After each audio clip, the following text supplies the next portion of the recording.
Okay, yeah, we should be good now. So great. Thanks so much for joining us, David. Very I hope welcome. that, yeah, thanks for being here with us. And it means so much to have someone from the Young Lords come and talk to us on May 4th. So I was hoping that maybe to start with, you could give us a little introduction to yourself and how you got involved with the Young Lords. Well, I got involved with the Young Lords because, um, well, if you really want to go back deep, I got involved with the kids in the Young Lords when I was about 11 years old, 10, 11 years old. When I turned 13, or it was 13 going on 14, the summer of 62 was when we changed our, decided to have a meeting and call ourselves the Young Lords. And we got our colors from watching that movie, West Side Stories, where we got the black and the purple. By then, though, we were just another street gang in Chicago, mostly fighting to be able to go to school without getting beat up, or to play in play lots without getting beat up. It went on like that till I was about 18, 19, let's say 1968. Cha-Cha came out of jail. He had met with Fred Hampton in jail. And that's when he came out and with the idea of becoming a political organization. And he did. He called a meeting and he said we were no longer going to be a gang, we're going to be a political organization. He named me the Field Marshal. I don't know what a Field Marshal was, but I said, okay. And I've been a Field Marshal for the Young Lords for till now. I'm still an active member of the Young Lords, original Young Lords and the Central Committee. And the reason we became political was because of all the things that were going on in the neighborhood. Urban renewal was moving us all out of the neighborhood, pushing us out of the Lincoln Park area. That's when also Chicago started to grow in being part of the Puerto Rican community. But that's how I became a Young Lord. I've actually been a Young Lord from the get-go.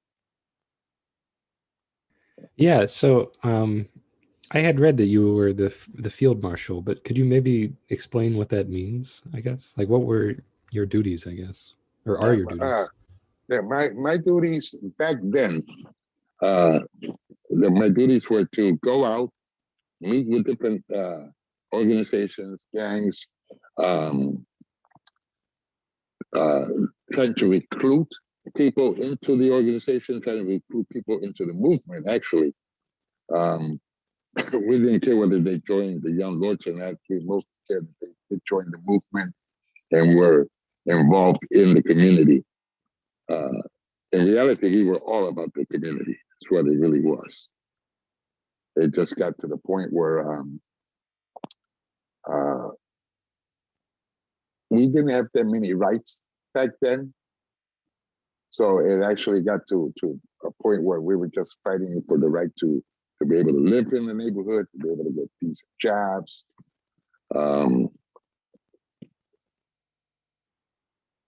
Protection, really. Actually, the Young Lords actually became like the neighborhood police for the neighborhood.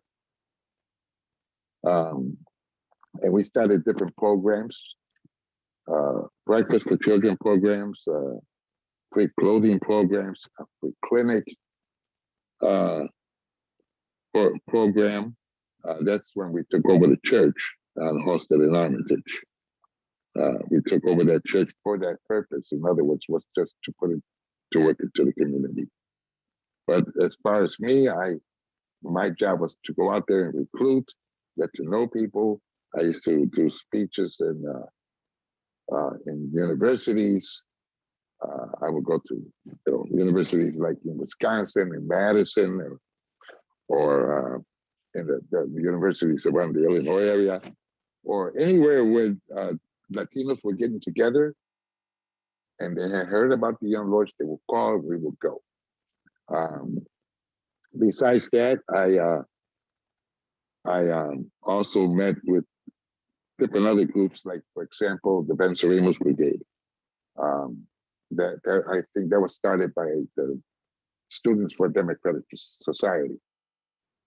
I know that one member, Louis Cusa, which was also a young lord, was the one that recruited me into helping him organize or recruit for the Venceremos Brigade.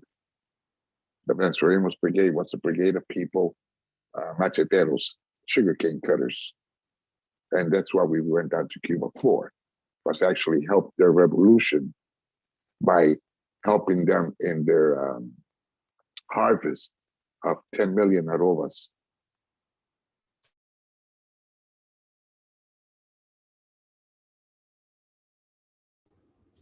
Oh, sorry, David, you're muted, I think.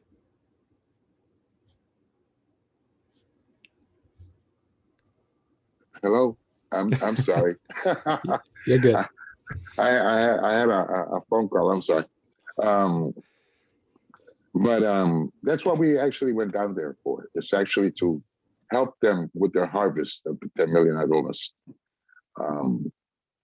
There was approximately, in the brigade I went, there were approximately 400 macheteros from the US that went down there to cut sugarcane. We were down there approximately 6 months. And that was our way of contributing to their revolution. It's actually, it was about the people in Cuba. We were actually down there to help the people in Cuba. You know, because our thing was just mostly helping our people. And that's what the Young Lords all actually were about. It was just some of the things that we had to do to be able to accomplish this for our people. But yeah, that was my job, recruiting and organizing. Yeah. Well, I mean, since you mentioned the Venceremos Brigades, I guess I'm curious. So you were down there for 6 months. Were you cutting sugarcane the whole time, or did you get to, maybe go around the island? Or yeah, we did get a like every couple of 3 weeks, they would take a weekend and drive us to different beaches or historical places. We went to the Bay of Pigs. We went to the spot where the Grama, which was the boat that came on shore. We at one point, Fidel came out to the group and spoke to welcome us there. But yeah, we did visit the island, different things. But mostly we cut sugarcane. We would get up about 5 in the morning. By 6, we were already in the fields. Work till about 11, 12 o'clock. Take off till about 3, and then go back to the fields after the sun went down, or the heat went down a little bit. But we would work 6 days a week. Wow, that's super impressive. Wow. So was it just you, or did you have like a group of young lords that went, or? From our chapter, only I went, because you got to remember at that same time, that was right after they had killed Fred Hampton at the Black Panther Party. And when that happened, the movement went into a turmoil. It wasn't just him that they were trying to eliminate. They were trying to eliminate almost all the leaderships of the different groups in the movement. Mostly because of Fred's idea of bringing us all together, which they did in the Rainbow Coalition.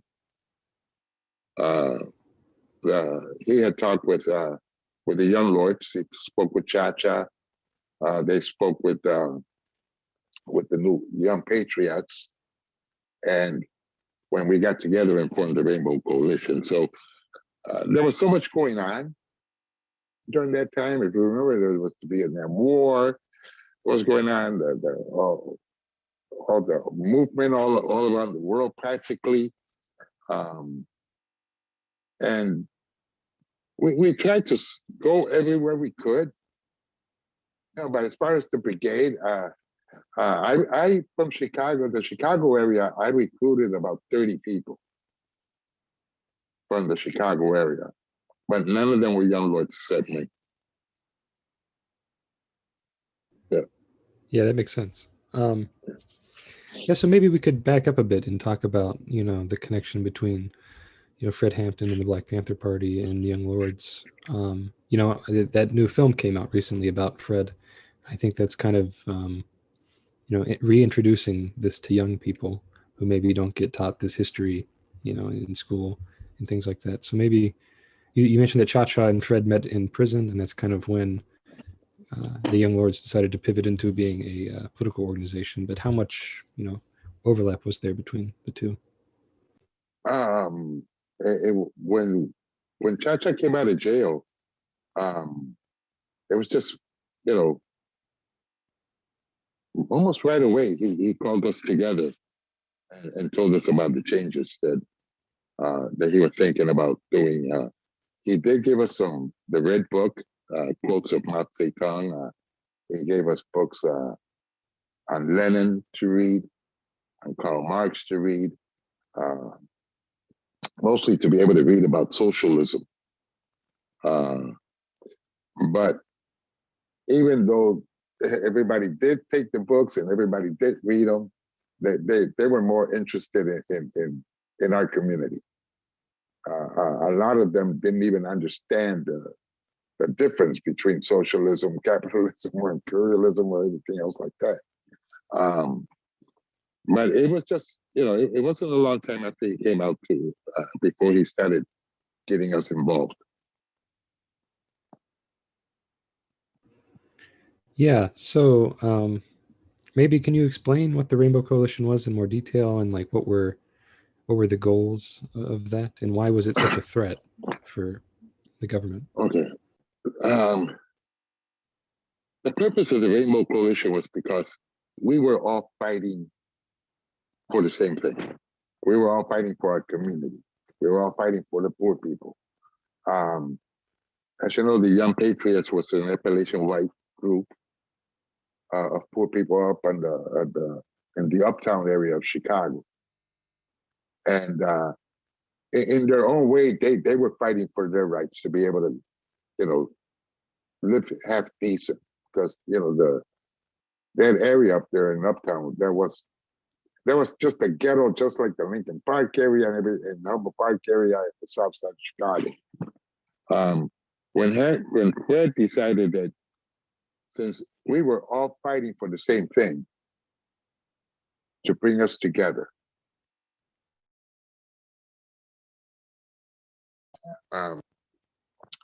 the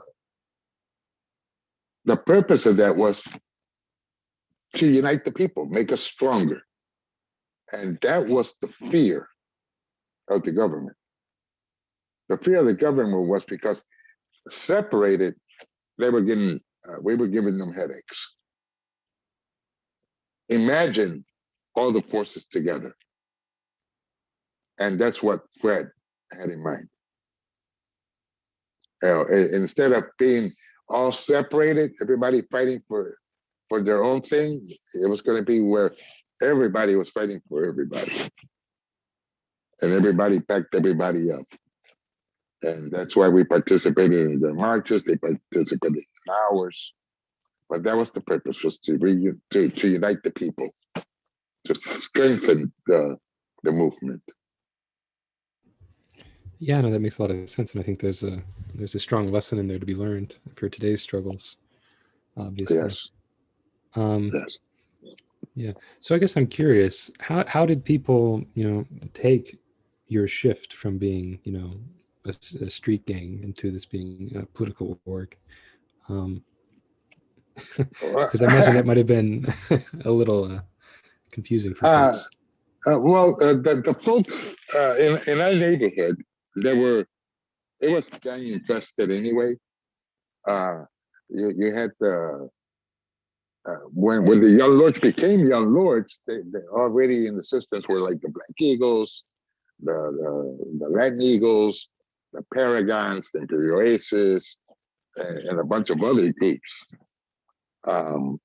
When the Young Lords became political, at first the other groups didn't understand it.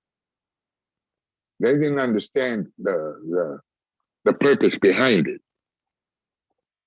Now that's when my job as a field marshal came in, and what that was to go out and meet with these gangsters. If you go into Facebook or something, there's a lot of pictures of that.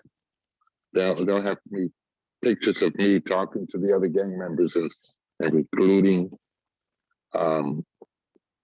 But the neighborhood itself, at first, were a little leery about it.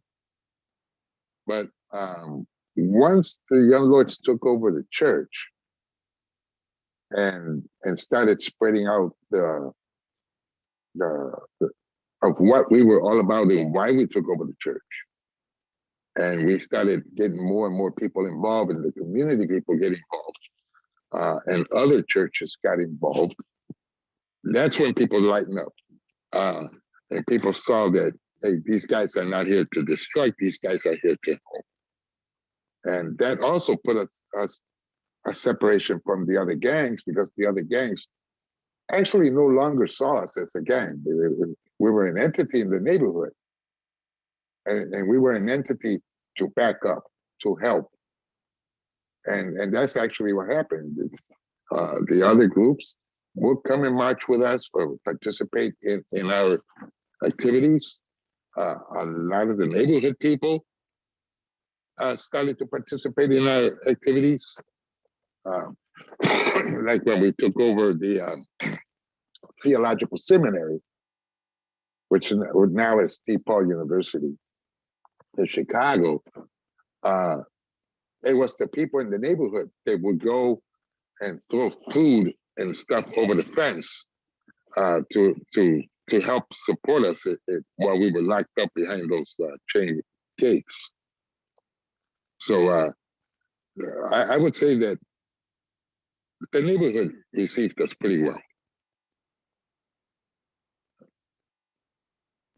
Yeah, and that seems like an important element, having that support from the people. So I guess I'm curious about this too. You've talked about some of these other groups. At the same time, I think SDS was kind of around in Chicago. Did you all have any kind of overlap, or was there any connections there? Yeah, we were all connected. We did work together with SDS. We had communication with Rising Up Angry. We had there was Rising Up Angry, SDS, the Students for Democratic Society.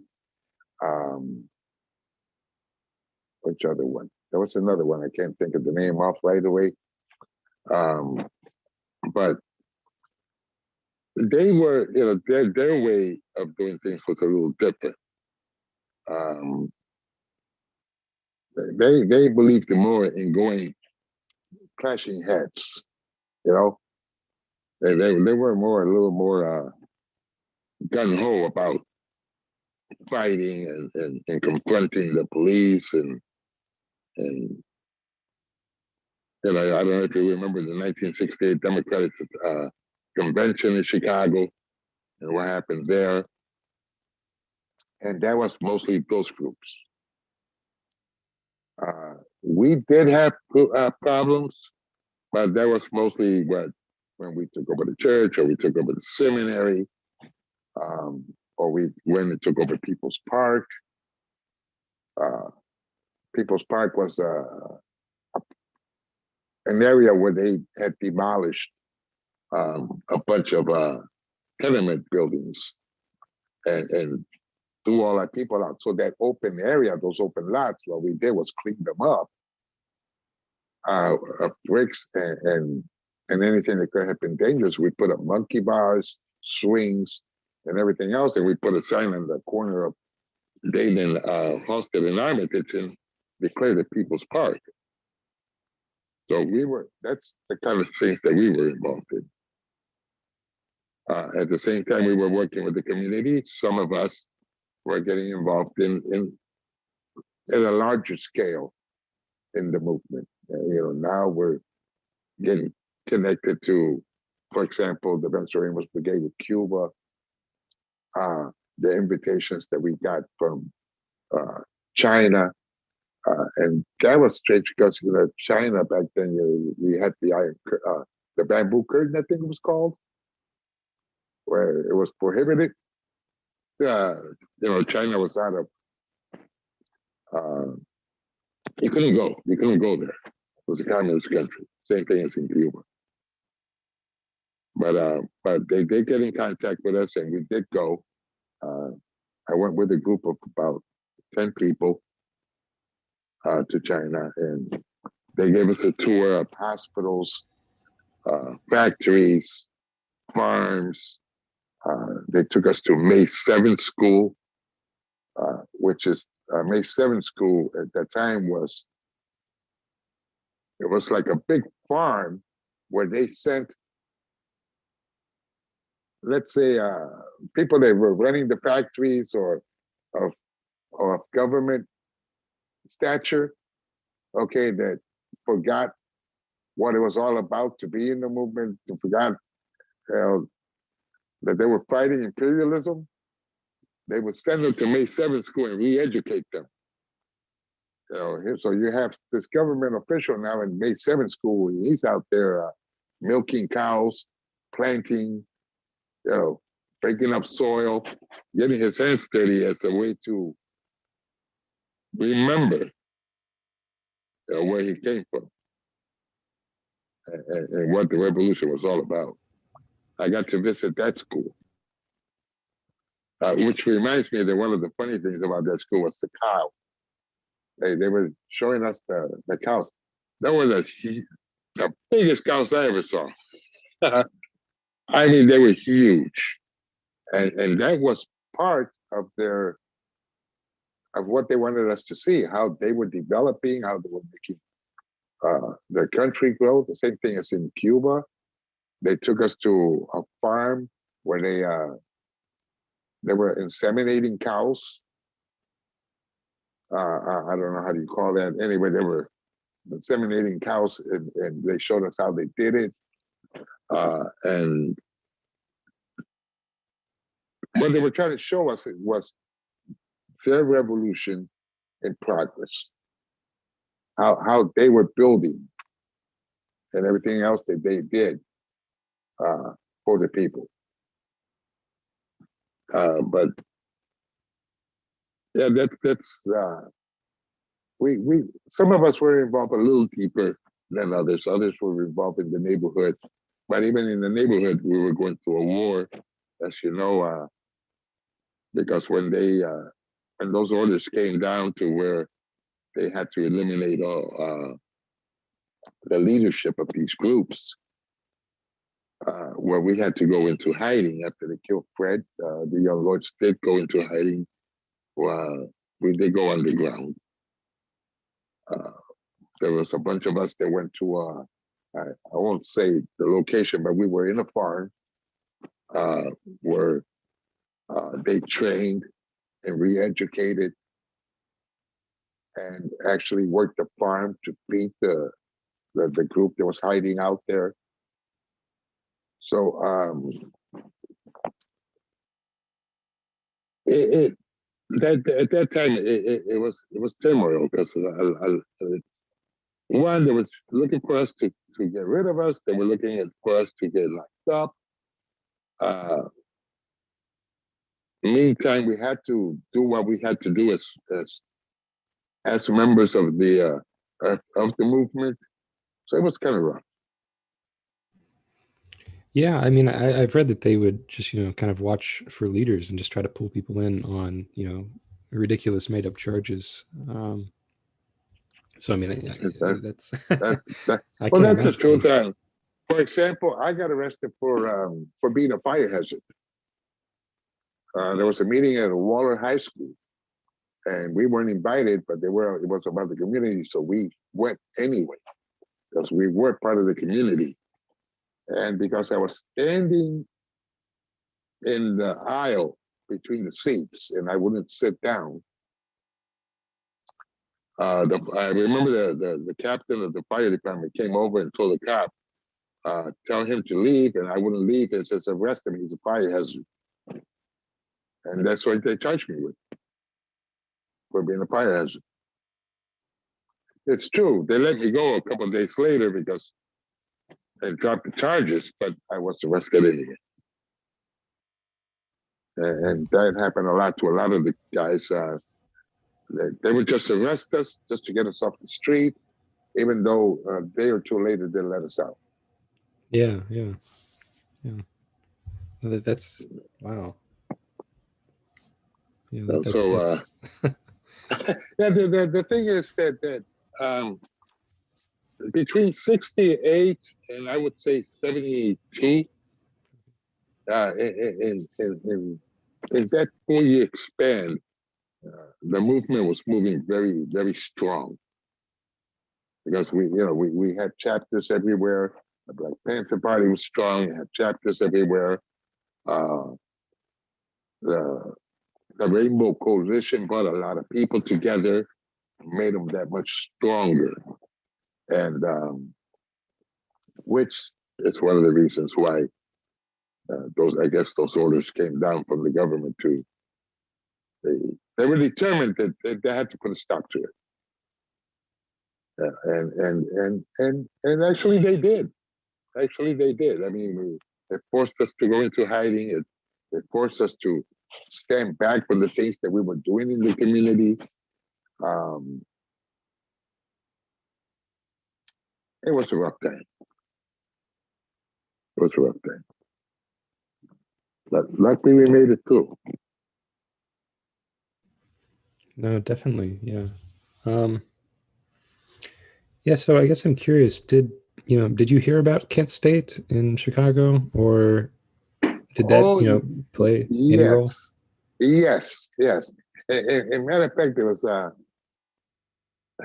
it was because that was around the same time they had killed one of the young lords, Manuel Ramos, when an off-duty policeman shot and killed him. Which, as a matter of fact, I believe it was May 4th. Also, during the time where the massacre happened in Kent State.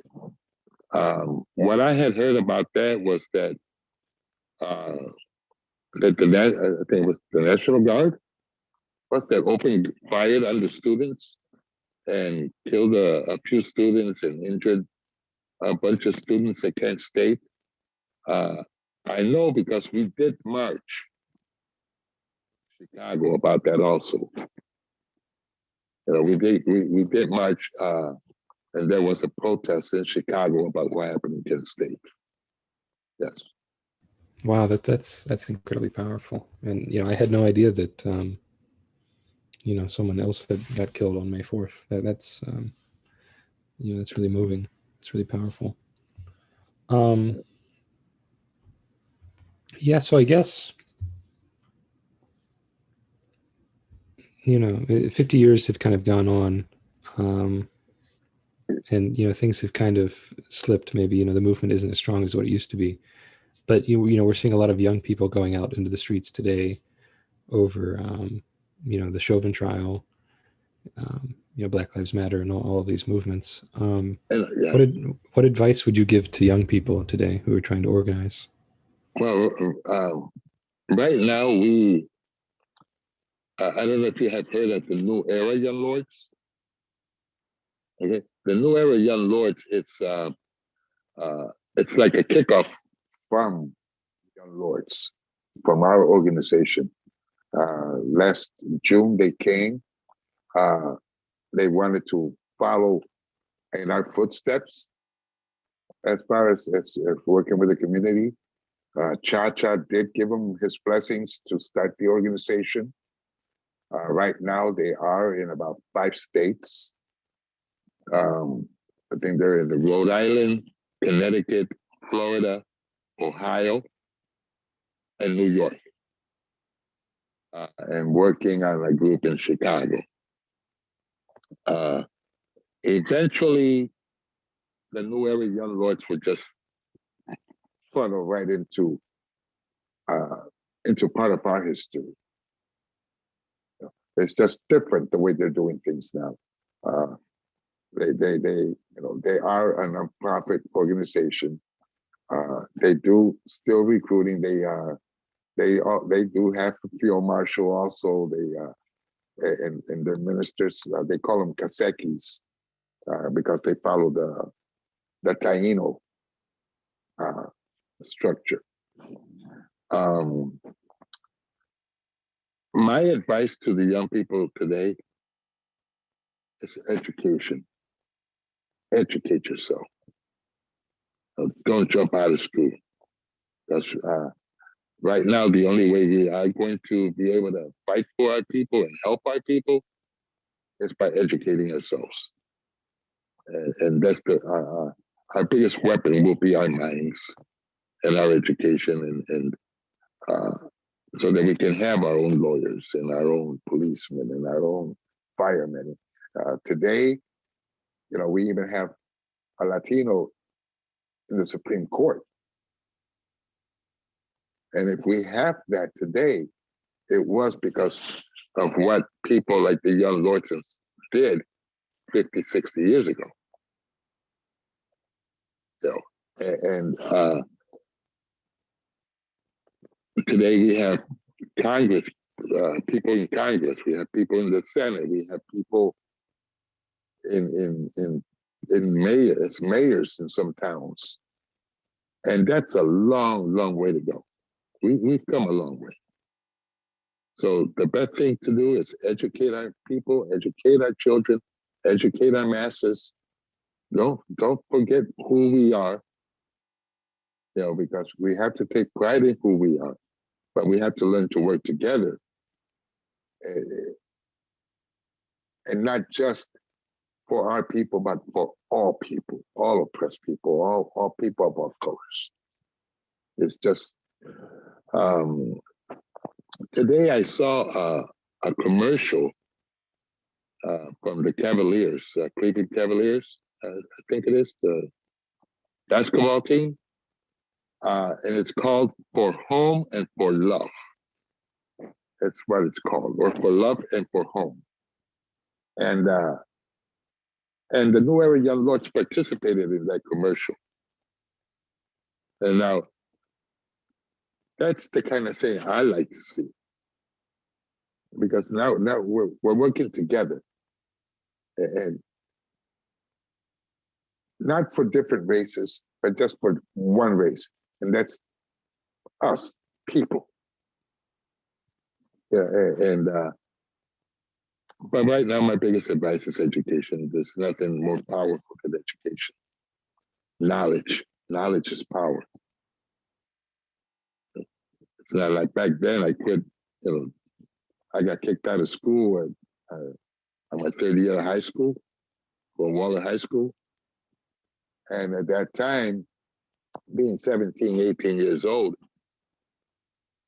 even my parents used to say, you can quit school and go to work. You're old enough now to help support the family. As long as you knew how to read and write, for some reason or another, our parents said, okay, he knows how to read, he knows how to write, that's it, send him to work. At no time did they believe that they were a lot more than that they can get a lot more education and grow. Even though back then, there was a lot of things holding us back, not just lack of education. We couldn't, because of who we were, we couldn't go to the schools that we wanted. Half of us, most of us, we couldn't afford the schools that we wanted to go to. So right now, education. Yeah, no, that makes a lot of sense. And as you were talking about the commercial about, For Home and For Love, all I could think about was, what is it? Che's quote, "A revolutionary is motivated by a great feeling of love," or something along those lines. Yes. So that's, that's really moving. Yeah, well, back then, revolution. We were called revolutionaries. We were called freedom. We call ourselves revolutionaries, freedom fighters. Other people called us a bunch of outlaws, a bunch of communists, a bunch and everything else. Um, but bottom line, Coach, it's true. There's got to be a lot of love to be able to go out there and actually dedicate your life to a movement. Definitely. Yeah, yeah. Yeah, so I guess now we could move to some audience questions. We have a couple here that I think are really great. Okay. From Bryce Schlenker, he asks, there's a lot of buzz around Puerto Rico becoming the 51st state. Is this a positive step? For Puerto Rico to become a state, right now, I don't. Right now, I've always believed in the independence of Puerto Rico. That's my personal goal is independence of Puerto Rico.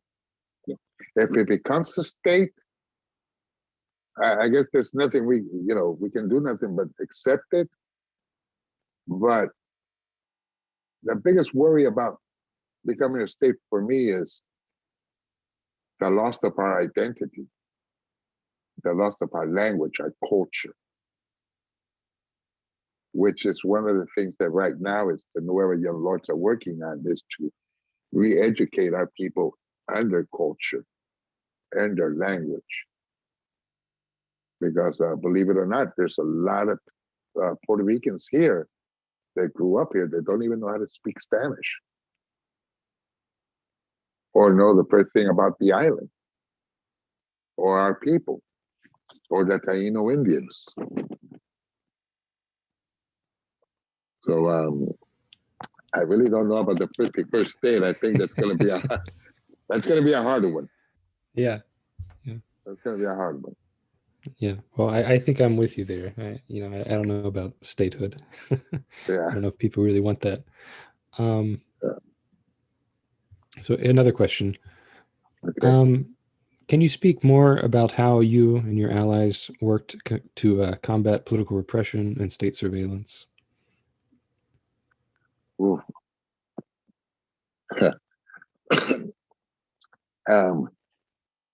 Let's see if I captured it right. We would to explain how we fought surveillance from the government and that sort of. Well, yeah. Well, how did you combat? Obviously it was extremely repressive. How did Yes. you win? A lot of us, for example, when things really got hot, when I mean hot was like after the young lords took over the church and the seminary, and we actually started moving, and we started meeting with outside sources, and we were getting to be well known. It got to the point where we couldn't sleep in the same place for more than a day or two. We had to keep moving around. We really were aware that they were trying to infiltrate the organization.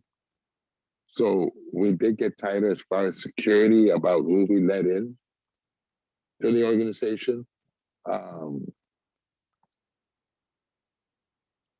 It,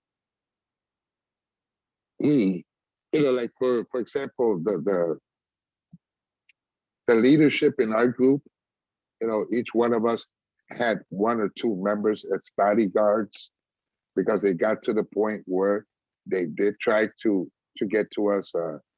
Some of our homes were firebombed. Our church was firebombed. So it got to the point where we were no longer a bunch of kids trying to help the community. All of a sudden, we were an enemy of the state. They wanted to get rid of us. Then you got to remember, we were only 19, 20 years old. We and most of us we're all a bunch of high school dropouts because we were. So as far as how much knowledge we had about what was going on, we didn't have much knowledge. We learned the hard way. We learned when our people were getting arrested. We learned when our homes were getting invaded. We learned how to protect ourselves when we came to the church and found it all messed up, or one of our places that we kept food or clothing had been vandalized. It got very serious. It got to the point where we were no longer operating as a teenage organization. It got heavy real fast, to where you had to take security measures. And the security measures, like I mentioned, we didn't sleep in the same place for more than 1 or 2 days. We kept moving around. All of a sudden, if we used to go out and blurt everything we used to gonna go do, all of a sudden now everything was being done in the hush and hush to make sure they didn't get out. But that mostly that's the way we combat it. We combat it more with security and heightened up security. Do you think things have changed much, I guess, in terms of, this kind of repression? No.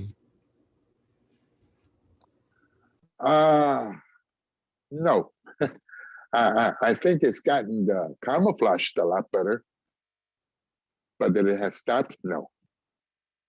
No, it's still out there. I tell you what, though, there are more people now that are more susceptible to accepting things that America belongs to all of us. It's now, but that there are people that don't want us. Oh, there's a lot of people that don't. I mean, I have the racial issue. It's phenomenal. I thought it had stopped not stopped, but it had like slowed down for a little while. But then in the last 4 or 5 years, it was like if it was given a booster shot. And it got to the point where there was almost as much hate as it was back in the early 60s. And no matter how many people try to camouflage it, it's still there. Except I think that other groups are now organizing almost as we were organizing. We were organizing to fight repression and then to fight the political injustice. Now they're beginning to have groups to enforce that, in other words. So is it getting worse? Yeah, I believe it's getting worse. Okay. Yeah. Another question here from Karen Justice. I'd love to hear about the work featured in, I believe it's the film Dope is Death, in treating addicts holistically. What lessons should we apply to our current opioid epidemic? It's funny you should ask me, because by profession, I am a substance abuse counselor, a mental health therapist.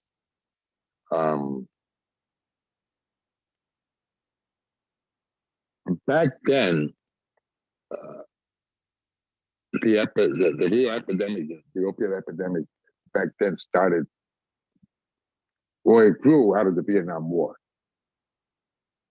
I mean, our soldiers were not only back there fighting against bullets and things like that. They were fighting drug addiction over there. When they came back to the United States, they brought this with them.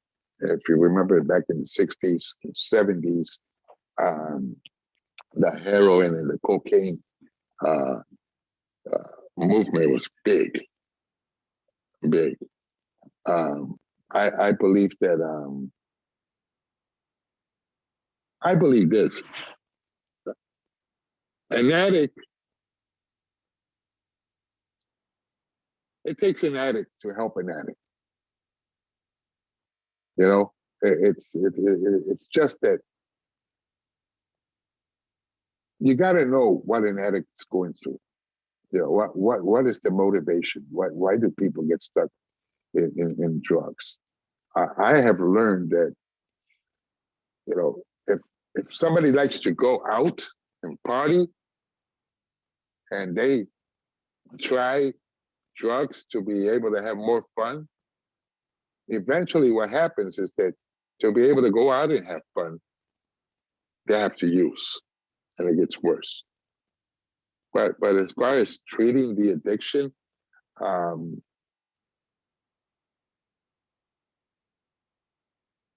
the word that you, I'm looking for the word, hallucinated medicine, did you say?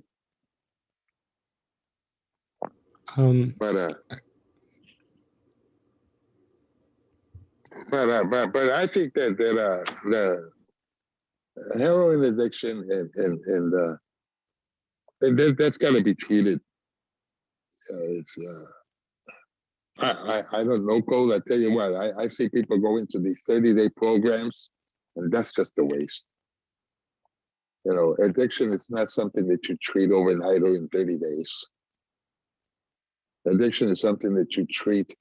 It'll take a while to treat addiction because you don't only treat the actual addiction of the drug, but everything else that comes with it. You know, you get addicted not only to the drugs, you get addicted to the lifestyle.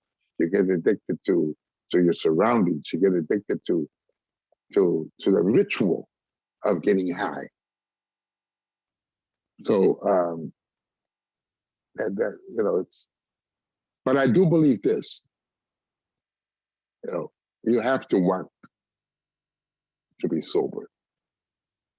You have to want to be sober to be able to find it. And I hope that answered your question, unless I misunderstood it. No, I think that was a fantastic answer. And you touched on something that I think is really important with the whole drug epidemic, and a lot of these things are brought into communities like Black and Brown communities, on purpose, it seems, to try to disrupt. It is. It was just like back in the 60s.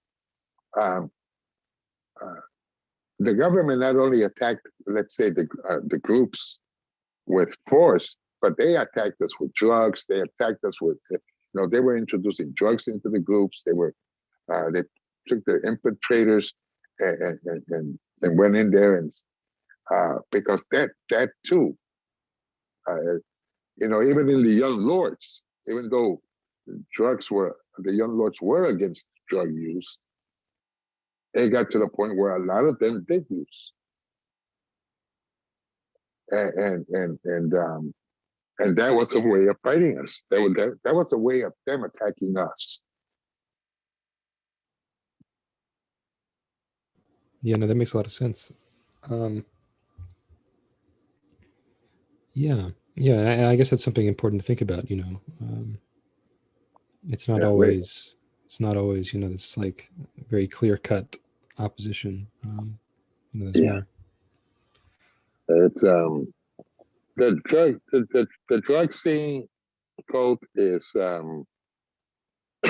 think that today though there's a lot of young people are turning more towards marijuana, for example. And I think that the fact that and this might sound funny, but I think that the fact that marijuana is becoming legal and it's not frowned on as it used to be, it's what's holding back a lot of the young people now from falling into the harder drugs, as far as like crack or heroin and such a thing. Because when you use drugs, you're looking for something, or whatever it may be. It's I I I believe people get addicted to drugs because they're using drugs to enhance other addictions. What kind of other addictions? I don't know.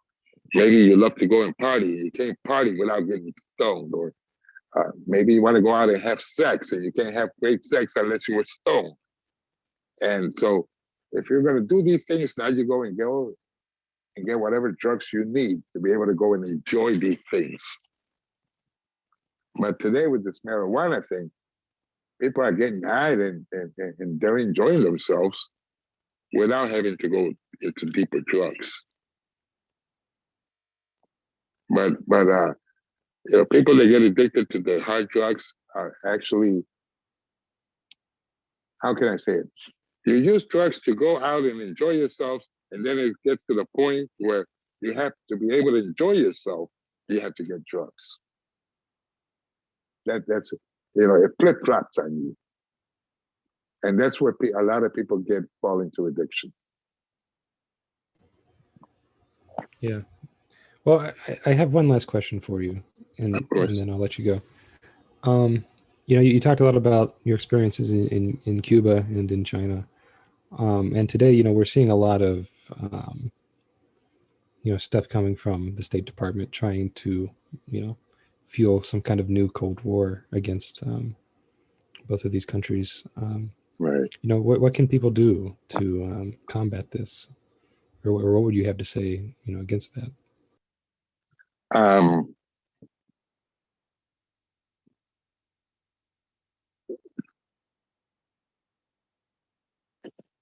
For some reason or another, it's like the Chinese. The Chinese have gotten really powerful. Okay, they have to try to make them look like the bad guys. In Cuba, the thing when this guy Obama was there, and he got lenient with Cuba, and then all of a sudden they came back and put everything back on to stop Cuba. Why is that? And that's what I ask myself: is why do they do that? What are they so afraid of?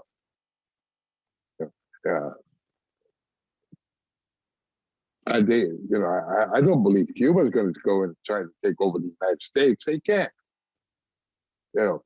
China, who knows? But I just feel this way: let them be. If I believe that if you do things and you go at something with the right heart, you're going to find help. You're not going to find how do you say it? People are going to welcome you. They're not going to reject you. And I think that the thing with China and Cuba, I think they need to let that go.